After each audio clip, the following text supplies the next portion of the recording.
Listo, pues vamos a empezar nuestro webinar de hoy. Una vez más, muchas gracias a todas las personas que están esta mañana conectados con nosotros. Gracias por su tiempo y gracias también ahorita por su espera para iniciar esta sesión que esta mañana pues estará en compañía de Ibáñez y Parman Abogados, con quienes vamos a tratar el tema de la reforma del sector de la energía en México, la ley de hidrocarburos, las implicaciones y oportunidades para las empresas. Muchas gracias al experto que tenemos esta mañana con nosotros, que es José Álvarez. Él es licenciado en Derecho, egresado de la Universidad Veracruzana. Tiene una maestría en Derecho con especialización en Derecho Constitucional en la Universidad Nacional Autónoma de México y un diplomado en Impuestos en la Escuela Libre de Derecho. Él es socio fundador del despacho Ibáñez y Parkman, donde se desempeña socio titular del grupo de litigio. Ha representado a clientes nacionales y extranjeros en importantes controversias, arbitrajes, litigios, conciliaciones y procedimientos de inconformidad ante la Secretaría de la Función Pública. Ha asesorado a clientes gubernamentales y corporativos en materia de petróleo, gas, petroquímica, electricidad, energías renovables, carreteras y agua, licitaciones públicas nacionales e internacionales, concesiones y proyectos de prestación de servicios. Él es actualmente miembro de la Barra Mexicana de Abogados y de la Asociación Nacional de Abogados de Empresa. Ha impartido diversas conferencias en materia de contratación pública y derecho energético. Muchas gracias, José Álvarez, por tomarte el tiempo de estar aquí con nosotros esta mañana. También nos acompaña Héctor Hernández y Natalie Tremble de Ibáñez y Parman como parte del grupo de apoyo para la realización de este webinar. Para los que no me conocen, yo soy Karen Gómez, soy responsable de comunicación en la Cámara de Comercio Franco-Mexicana y pues nada, una vez más les doy la bienvenida a este webinar. Recuerden que que al final, mejor dicho, de este webinar, vamos a poder responder sus preguntas. No olviden colocarlas en el área de preguntas y respuestas o en el chat. Así que, José, podemos comenzar. La sesión es toda tuya. Muchas gracias. Muchas gracias, Karen. Muchas gracias a la Cámara de Comercio e Industria Franco-Mexicana por tener esta nueva oportunidad de platicar con ustedes en esta ocasión sobre la reforma a la ley de hidrocarburos. Miren, cuando platico de este tema, pues con colegas, con amistades y en diversos círculos sociales, muchas veces me dicen, bueno, pero pues es una reforma en materia de hidrocarburos, ¿no?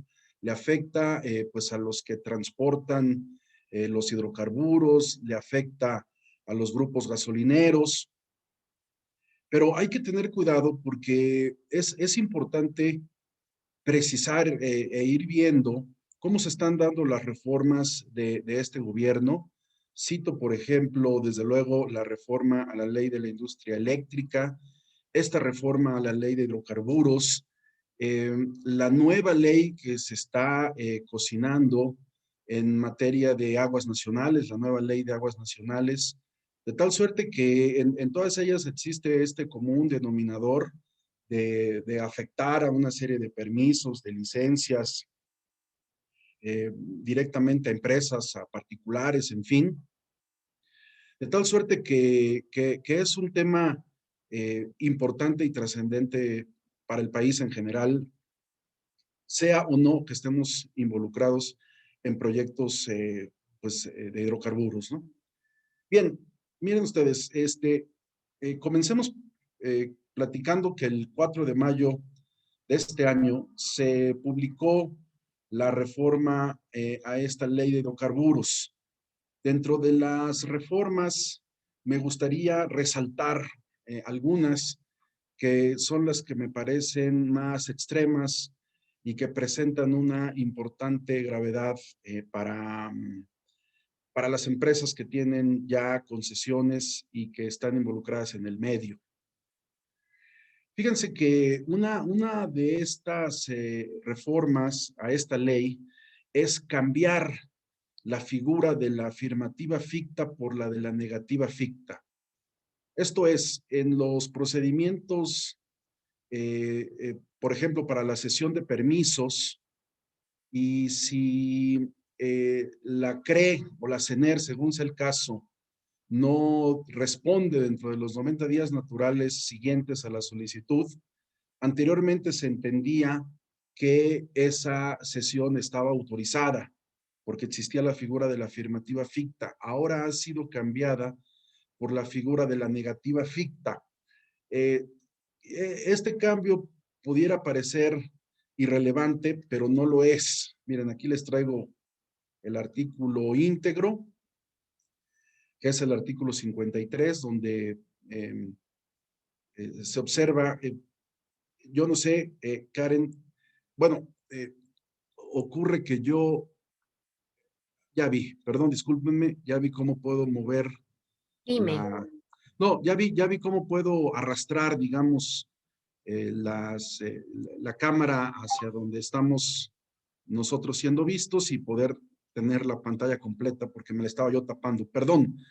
Bien, entonces Ándale. decíamos, esta parte de la negativa ficta en el artículo 53, pues ya establece que si una solicitud de cesión no se responde en el plazo de 90 días, pues entonces se entiende eh, que la resolución es en sentido negativo.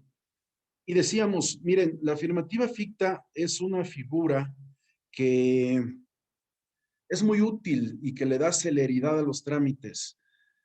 Si se presenta una solicitud de esta naturaleza, de repente la autoridad, al analizarla, se percata que la misma es procedente, pues entonces ya no tiene necesidad de contestar. Eso le da fluidez al tráfico constante de solicitudes. Se entiende que el permiso, la autorización está dada. Ya no se requiere que el servidor público correspondiente emita una resolución debidamente fundada y motivada, sino solo aquellos casos en los que esa solicitud debe ser negada. Y entonces sí, bueno, pues entonces sí, el servidor dedica tiempo, dedica esfuerzo, firmas, etcétera, lo consultará con el superior jerárquico en aquellas ocasiones en que sea eso requerido, y entonces se notifica ya una resolución.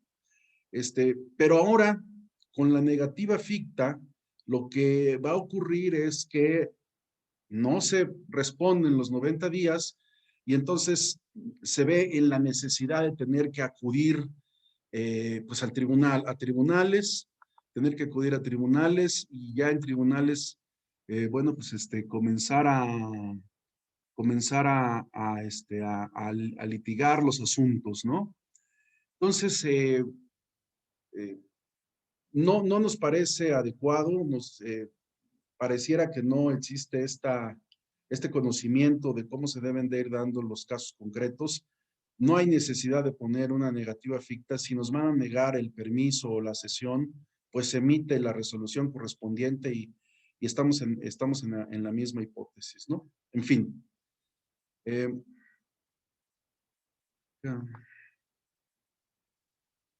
comenzando ya en temas ya un poco más álgidos derivados de esta reforma, tenemos el tema de la revocación de los permisos. Existe una facultad para la CENER y para la CRE para revocar permisos cuando existan temas de contrabando de hidrocarburos petrolíferos o petroquímicos. Pero fíjense cómo está redactada esta fracción 11 del artículo 56, que es que procede la revocación del permiso cuando se realicen actividades de diversa índole, como es transporte, almacenamiento, distribución o expendio al público de los hidrocarburos, cuando se compruebe que hayan sido adquiridos en forma ilícita o por la comisión del delito de contrabando. Esto que en principio se escucha bien, tiene la problemática de que deja una amplia discrecionalidad y que no existe una coherencia, un debido sobrepeso entre la conducta realizada y la consecuencia, ¿verdad? Porque perder que se revoque un permiso, pues es evidentemente que se acabó el negocio, ¿no? Cuando, pues en muchas ocasiones, y aquí no lo dice, pues en muchas ocasiones el titular no está involucrado en la comisión del delito correspondiente, sino son terceros los que realizan esos actos ilícitos. Entonces hasta se podría pensar que es una pena trascendental el decir que existe una revocación de permisos cuando, bueno, pues Y es parejo, es parejo. Pues evidentemente entendemos que si un gasolinero está cometiendo el delito de contrabando de hidrocarburos, bueno, pues evidentemente pareciera que no pudiéramos por qué quejarnos de que se le revoca el permiso, pero como está tan amplio, pues entonces prácticamente esto es una espada de Damocles que puede caer sobre cualquiera, sobre cualquier grupo, sobre cualquier empresario que se dedique correctamente a su actividad y que por algunas circunstancias se ve involucrado en alguno de estos problemas, pues entonces corre el altísimo riesgo de que le revoquen el permiso. ¿Cuál es este tercer punto? Este tercer punto habla de una ocupación temporal. Se faculta la ocupación temporal y fíjense la intervención de instalaciones privadas para que su control y operación quede en manos de Petróleos Mexicanos. Esto prácticamente es una expropiación. Como sabemos, este tipo de circunstancias están constitucionalmente prohibidas, ¿verdad? Veamos el 57, que es donde se prevé la ocupación temporal. En relación con estos permisos, la autoridad que los haya expedido podrá llevar a cabo la ocupación temporal, fíjense, la intervención o la suspensión a fin de garantizar los intereses de la nación, ¿no? O sea, ya comenzamos a escuchar este vocabulario, ¿no? Garantizar los intereses de la nación y en búsqueda de garantizar los intereses de la nación, prácticamente todo está permitido. Y entonces así en las diversas leyes nos van poniendo aspectos.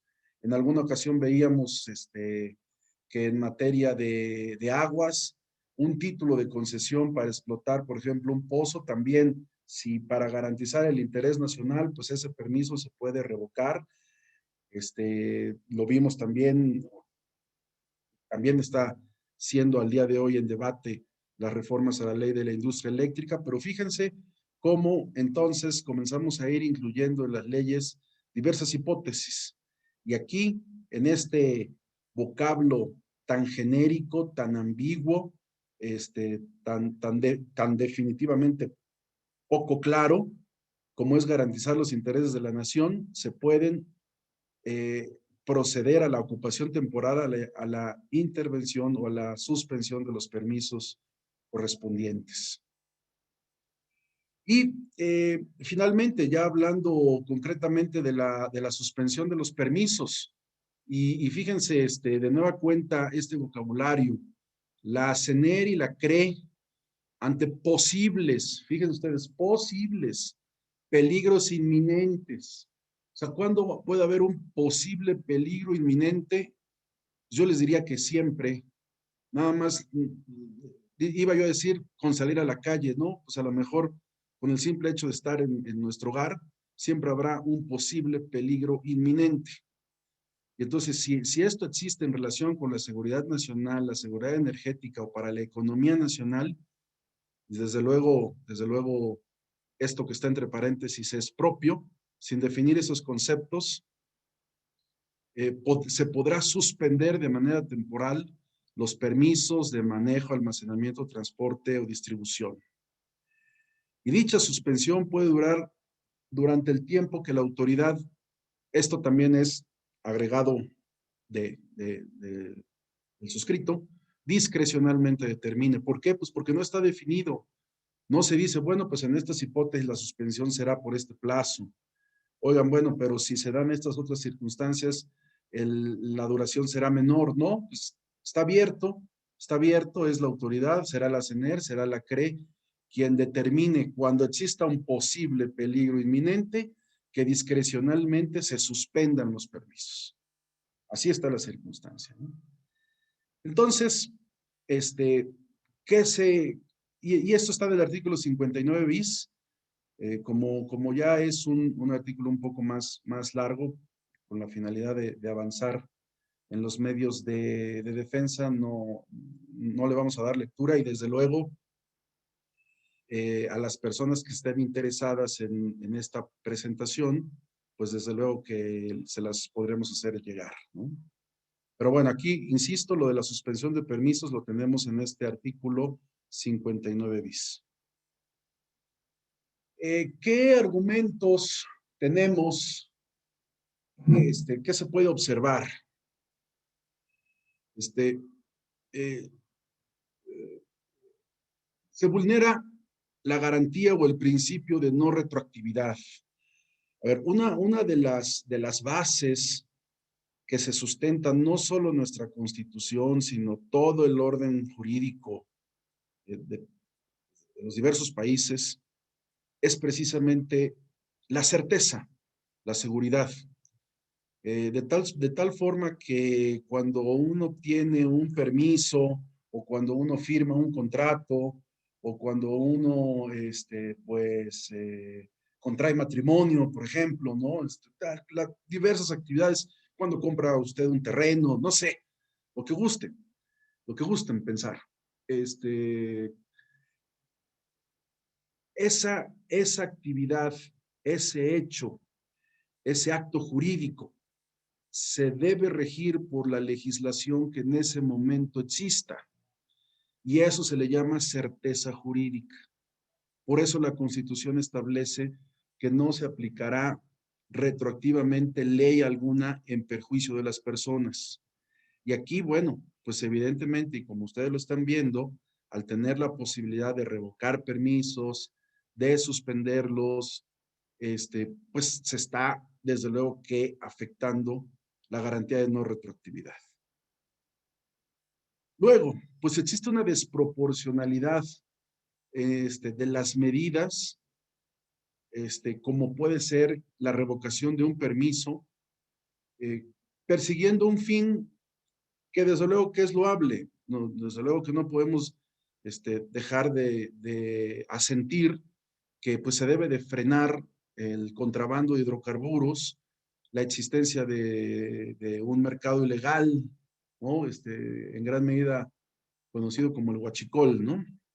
Entonces, pero en esta búsqueda, en este objetivo de luchar, de pelear, de evitar este tipo de actos ilícitos, pues ahora se nos presenta una desproporcionalidad en la medida, porque ahora, bajo diversas circunstancias discrecionales, se podrán revocar los permisos conforme lo hemos visto en los artículos que se preceden, que hace unos minutos platicamos.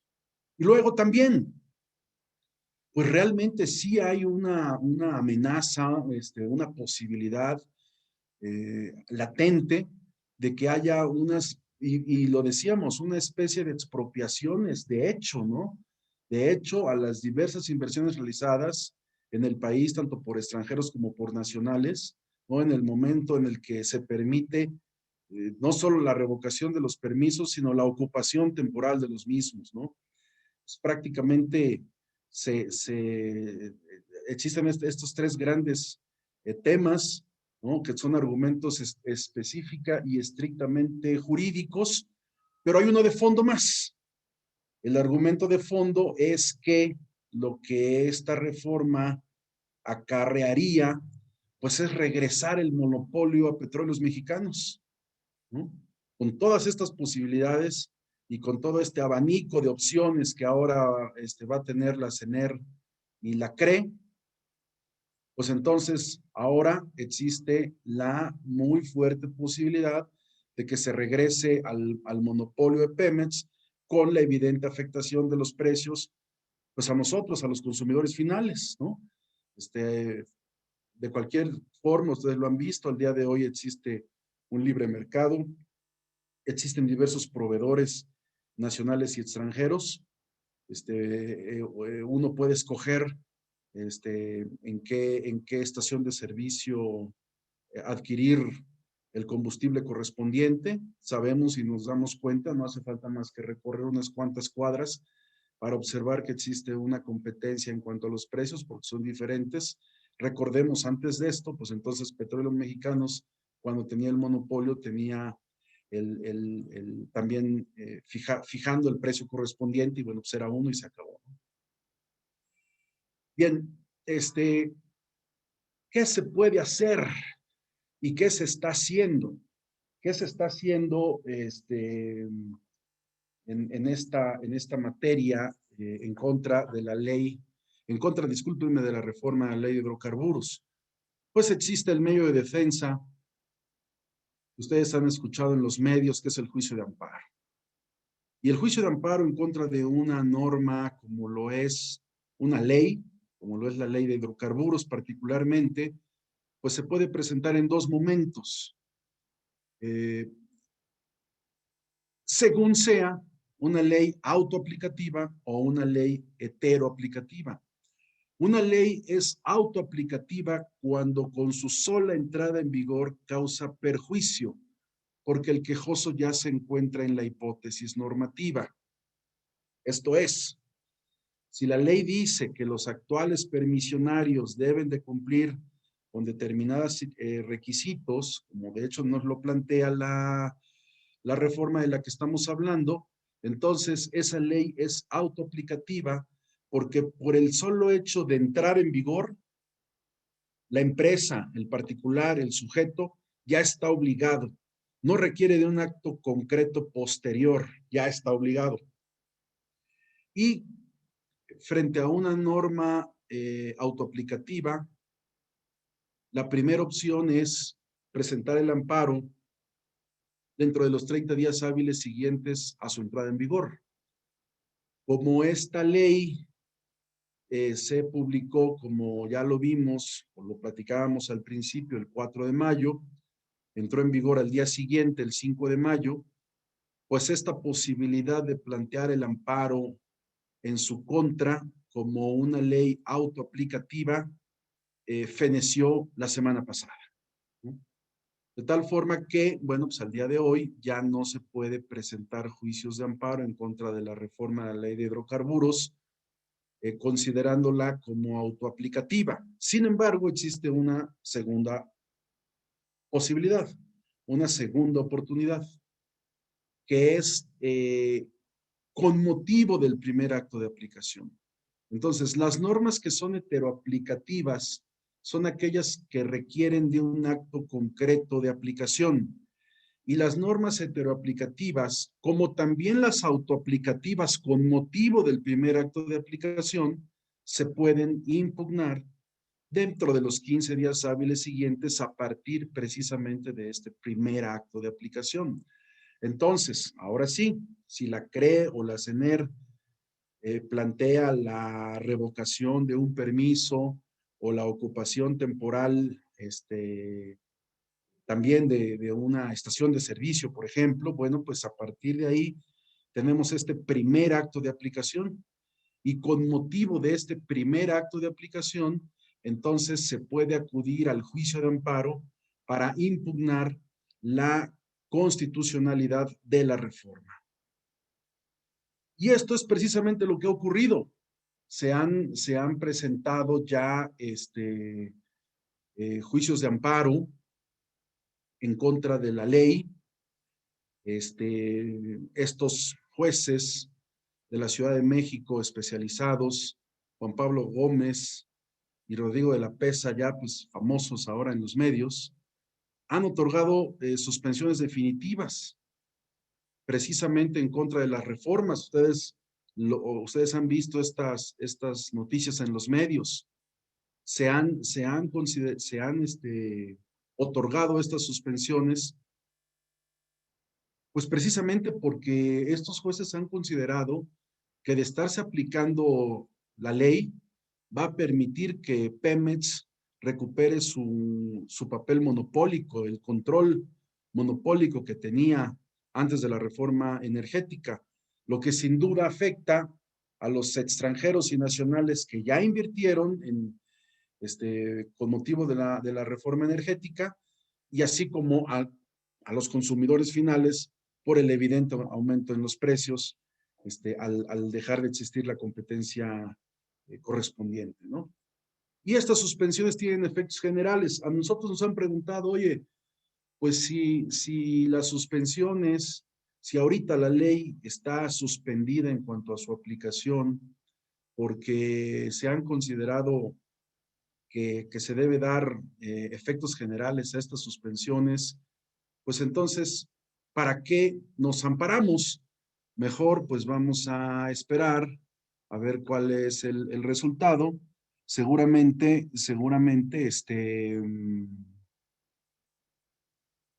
pues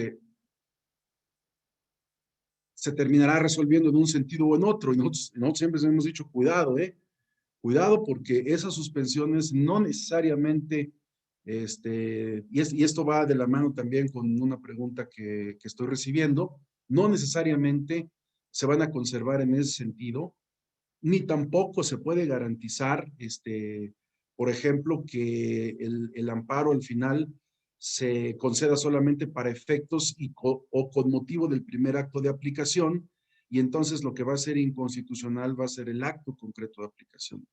De tal suerte que, claro que todos los casos son diferentes, hay que ya ir viendo y analizando cada uno de ellos, desde luego de ser el caso, pero sí, siempre no es oportuno ni recomendable pensar de una manera muy sencilla de que como los jueces otorgaron esa suspensión, pues vamos ahí a dejar y a esperar, porque se pueden presentar multitud de hipótesis y hay que ir analizando cada una de ellas. Muy posiblemente, en algunos casos, pues sí, el consejo pudiera ser vamos a esperar, pero no se puede dar un consejo así general para todos los casos, ¿no? Y bueno, aquí nos preguntan que si contra las suspensiones emitidas por los jueces, ¿puede el gobierno interponer algún medio de defensa? Sí, sí, y de hecho se han interpuesto en contra de las suspensiones provisionales, procede el recurso de queja, y en contra de las suspensiones definitivas, la ley de amparo prevé el recurso de revisión. En ambas hipótesis, los recursos se resuelven por un tribunal colegiado, tribunales que están integrados por 3 magistrados, de tal suerte que sí, en efecto se pueden impugnar e insisto, de hecho están siendo impugnadas. Los expedientes se están radicando en el tribunal colegiado también especializado y seguramente, bueno, pues en las próximas semanas o pocos meses estaremos observando el resultado de las mismas, ¿no? Desde luego, si no es que la Suprema Corte atrae el recurso, porque esa es otra hipótesis que se puede dar. Habrá que ver, ahorita la Corte está preocupada en otros temas, como ustedes saben, ¿no? La famosa consulta del ministro Saldívar, pero sí, habrá que estar muy, muy atento de lo que ocurre con el resultado de los recursos interpuestos en contra de las suspensiones de los jueces Juan Pablo Gómez y Rodrigo de la Pesa. Bien, este, hay otra hipótesis que no se ha mencionado mucho, que es el juicio de nulidad. Este, eh, a ver, aquí un poco regresando a la parte de las suspensiones, nos preguntan que si las suspensiones otorgadas por los jueces han sido cumplidas. Sí, sí han sido cumplidas. Las suspensiones que han otorgado estos jueces han sido cumplidas por la CRE. La CRE ha publicado en el Diario Oficial de la Federación que con motivo de estas reformas, discúlpenme, que con motivo de estas suspensiones otorgadas, eh, por el momento no se va a aplicar las reformas a la ley de hidrocarburos. Entonces, estas reformas ahorita están detenidas por los jueces, no se aplican, esperando el resultado final ya de lo que se vaya a determinar en cuanto al fondo, en cuanto a si la reforma es constitucional o no. Aquí habría que aclarar que no necesariamente toda la reforma va a ser inconstitucional. Pueden los jueces y los colegiados y la Suprema Corte determinar que solo porciones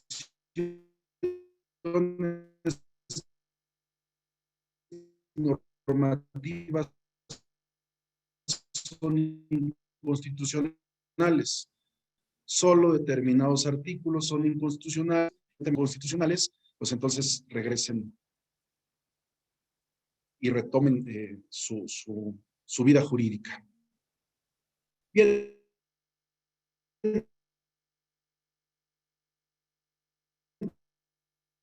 Preguntas. y decíamos, existe también la posibilidad del juicio de nulidad.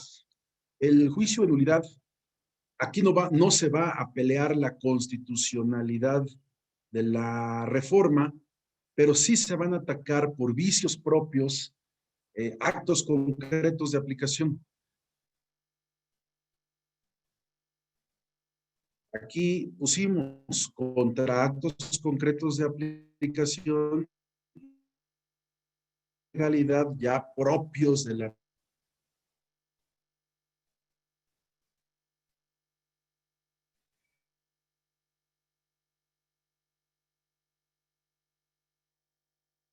Y esto en realidad hasta que se resuelva el juicio de nulidad. El juicio de nulidad es conocido por el Tribunal Federal de Justicia Administrativa, quien previo procedimiento emite una sentencia y esta sentencia es impugnable en juicio de amparo. Cuando se llega a la sentencia y como consecuencia existe la posibilidad de que se planteen ahí conceptos de inconstitucionalidad. Entonces, de tal suerte que soslayada, en muchas ocasiones nos plantea una estrategia diferente, pero acorde a cada caso concreto. Muy bien, pues estos eran las cuestiones que quería yo comentar con ustedes. Estoy recibiendo una pregunta más que dice, en la práctica la CRE sigue bueno, pues aquí se estaría planteando un muy interesante, y el incumplir una suspensión otorgada por un juez de distrito es un acto que en la ley de amparo está tasado como grave. Lo que procede es requerir al superior jerárquico y no, pues entonces trasladar el expediente al tribunal colegiado correspondiente para que el tribunal colegiado de considerar que existe esta repetición de acto reclamado o esta violación a la suspensión concedida por los jueces de distrito, pues entonces lo que definitivamente podría ocurrir es la separación del cargo. La ley de amparo prevé la separación del cargo y también la correspondiente. Sería y se presentaría una situación muy grave si es que la CRE o cualquier otra autoridad incumple una suspensión o peor aún una sentencia de juzgado de distrito. Bueno, pues agradezco, Karen, la posibilidad de haber expuesto aquí en la Cámara y reiterar que estamos aquí a la orden por cualquier pregunta que se pueda formular. Desde luego que también si tuvieran alguna otra consulta que quisieran plantear vía mail, estamos abiertos, y a los que les interese la presentación, bueno, pues desde luego que también está a sus órdenes. Muchas gracias, José. Sí, pues vamos a esperar unos minutitos a ver si alguien tiene alguna duda, alguna pregunta, algún comentario que quisieran hacer.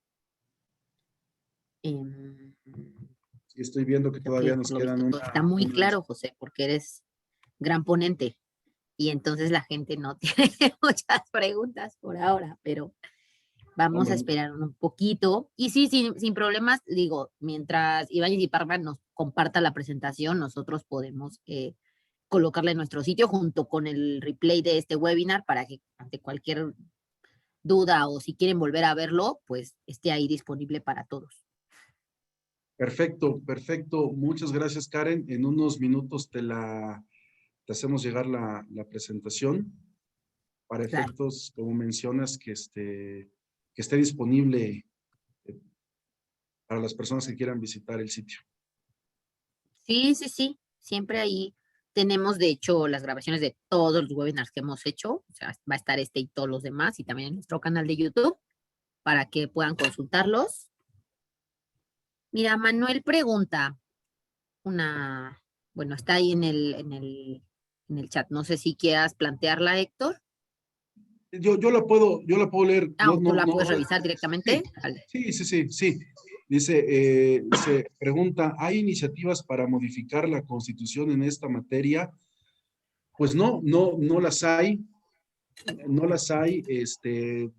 Digo, recordemos que con motivo de las suspensiones que se otorgaron en contra de la reforma a la ley de la industria eléctrica, el presidente López Obrador dijo que si al final el Poder Judicial de la Federación consideraba que esas reformas eran inconstitucionales, pues entonces iba a modificar la Constitución.